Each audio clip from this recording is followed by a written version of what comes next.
share my favorite books that I've read since I've become a bookworm last year. What book am I going to start with? I'm going to start with My Best Friend's Exorcism. This book, if you want 80s, this hits you with 80s in the face. Like, I'm talking about all 80s slang and everything. And this book is so freaking hilarious. Like, it's, like, so funny.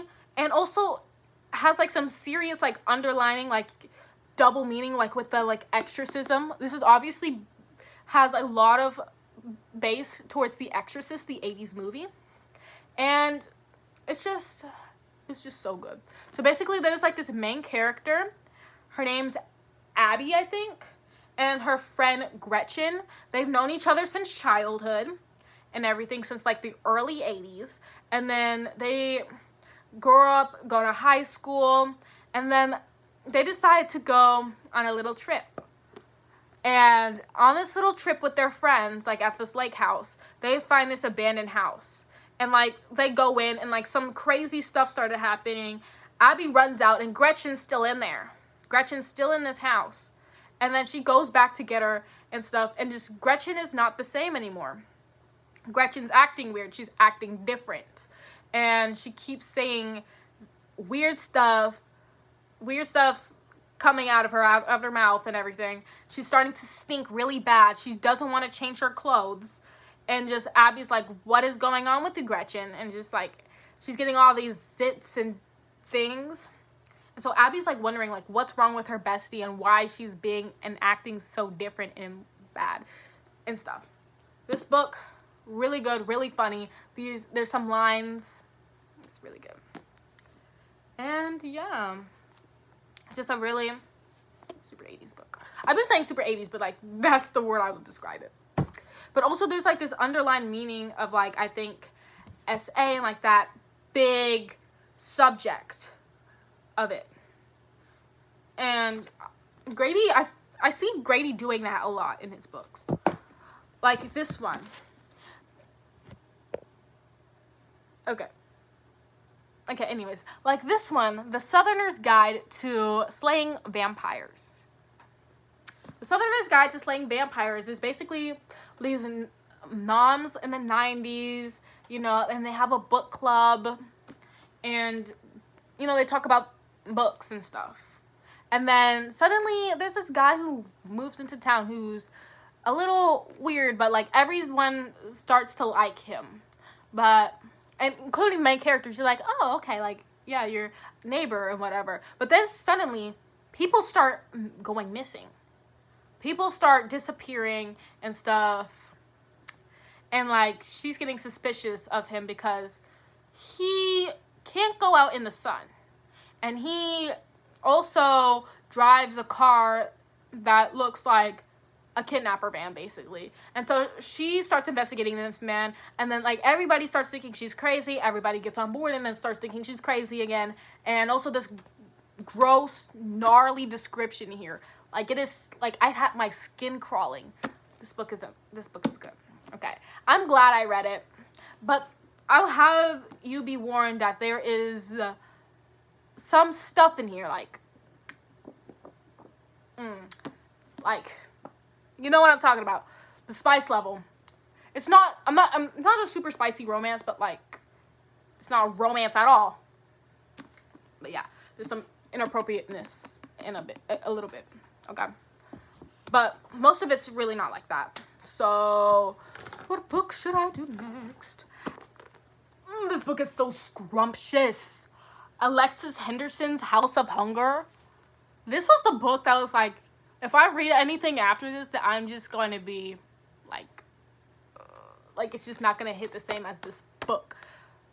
Okay, so like when they're like in the poor, like southern place where they live, like all the smog, all the ambiance is just all gritty and like struggle, and everybody's just struggling. You really feel that with her description. It's like very grit.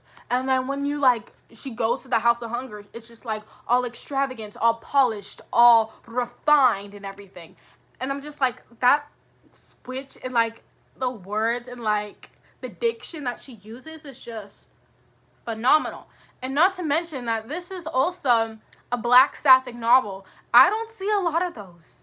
I don't see a lot of Black Sapphic historical novels enough. I need more like this. And it's gothic in the description and how they describe the food, how they describe everything. This book. So, okay, I haven't even told you anything about it yet. So basically, there was this girl who lives, like, I don't know where this is based. I think this is based in, like, a fictional place, but, like, in this kind of, like, the South.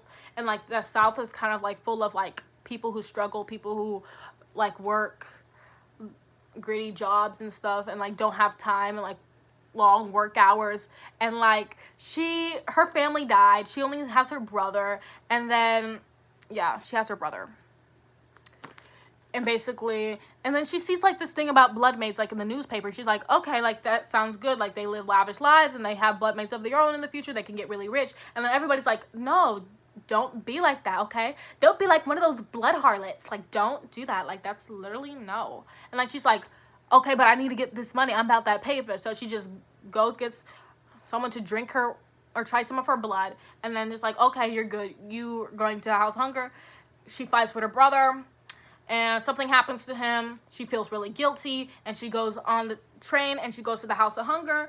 And then they're like, okay, we're not taking any blood right now. We didn't ask for this. And then they try her blood and it's like, okay, period. We about to take her. And like all the blood mates are like, how'd she even get in? But like they soon start to like her and they form like a sisterhood basically. And then she starts noticing something sinister happening. She starts noticing and uncovering things. Read. Okay, and my favorite book of all time, which okay, so I'm not just going to do my favorite book of all time right now since I'm already talking about it. Interview with the Vampire. It's a classic. It's a classic. I love my classics. And it's basically, the interview takes place, I think, in the 70s. And, like, Louis de Pointe-du-Lac, who is being interviewed, is a vampire who's lived since the 1700s. So he's in his descriptions and, like, all the lushness, you can really feel it. You could really be there in the words Anne Rice uses. I'm obsessed. And so this is basically this guy named Louis. He said something to his brother, and like he jumped off a staircase or something, and then like everybody starts blaming him for his brother's death. Like, you said something to him. Like, no. And then like Louis is just like feeling guilty, bad, grieving. So he's just like, I want to die, but like I don't have the guts to do it. And so he's drinking, partying, and just like very somber and sad. And then what happens is he gets attacked by a vampire who starts golding in off him and bringing his almost dead, dying father with him, who's blind. And so this vampire, he makes himself seem like he's really old, but he still has a living relative, so he's not that old. He's not like as old as like another vampire in the story, Armand, who's like lived like centuries and 500 years. But yeah. And so he and him start living together and stuff, drinking blood. Slaves start getting suspicious because he's a slave owner, de Pointe-du-Lac. And so, like, they burn down the plantation, and then Louis and, like, Lestat have to go somewhere else. And then later on, they fight their feud, their different philosophies and things, and then they get a daughter who's 5 years old, and they turn her into a vampire, and she's like, am I ever going to age? Am I ever going to grow? Am I ever going to find love? And she never does, and that's really sad. But yeah, she doesn't find like romantic love. She can never, ever. And she's like getting older and older, and she's still in the body of a child, which I find is super tragic. And I love that book. Okay. But anyways, I'm done talking about my favorite book. I could talk about that for hours, but I'll bet you guys don't want to be here for hours talking about Interview with the Vampire. But The Outsiders. This is a classic too. This is like, I think everybody knows about The Outsiders. They either watched the movie or forced to read it in school. I was forced to read it in school, and I loved it. Actually, we were learning about, like, the 50s fashion before then, and, like, on the video in school. And then everybody turned to me because I was wearing my leather jacket, like, turn your big heads around and look back at the smartboard. Like, don't even look at me. Okay, I'm just kidding. Actually, I'm not kidding about that, but, like, I'm just kidding. I'm not that mad.